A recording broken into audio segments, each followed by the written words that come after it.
की तिजोरीत खडखडाट आहे आणि खडखडाट असताना तुम्ही अनुदान वाटत सुटलेले आहात. नाही, त्यांनी तर साफ सांगितलं आहे ना महाविकास आघाडीच्या नेत्यांनी की आम्ही आलो तर आम्ही ही योजना बंद करू. आता मला वाटतं की त्यांना एवढी चिंता असेल तर निवडणुका तुम्ही लढवू नका.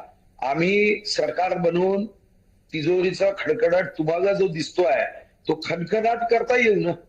आता मी अर्थमंत्री असताना स्वातंत्र्यानंतर देशातल्या प्रत्येक राज्यापेक्षा सर्वात जास्त 11,975 कोटी रेव्हेन्यू सरप्लस आपण राज्य केलं होतं. 11,975 कोटी. कारण महाराष्ट्राच्या जनतेवर आपला विश्वास आहे, शेतकऱ्यांवर विश्वास आहे, सेवेकरींवर विश्वास आहे, उद्योजकांवर विश्वास आहे, व्यापाऱ्यांवर विश्वास आहे. तुम्ही महाराष्ट्राच्या तिजोरीबद्दल शंका निर्माण करण्याचं काम जे करतात ना हे वाईट करतात. हे महाराष्ट्राचं अहित आहे.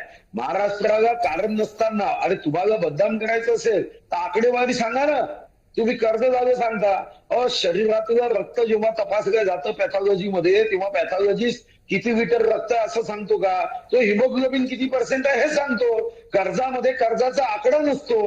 कर्जाची आपल्या एकूण जीएसडीपीशी किती टक्केवारी आहे हे जगातलं मापदंड आहे. त्याच्यावर तुम्ही बोलतच नाही. तुमचं कर्नाटकचं उदाहरण द्या, तुम्ही हिमाचलचं उदाहरण द्या, तुमच्या तेलंगणाचं उदाहरण द्या आणि मग सांगा की तुमचा डेथ रेशो किती आहे. त्याच्यावर ते बोलत नाही. महाराष्ट्राला बदनाम करायचं आणि बहिणीपर्यंत योजना जाऊ नये हे एक षडयंत्र.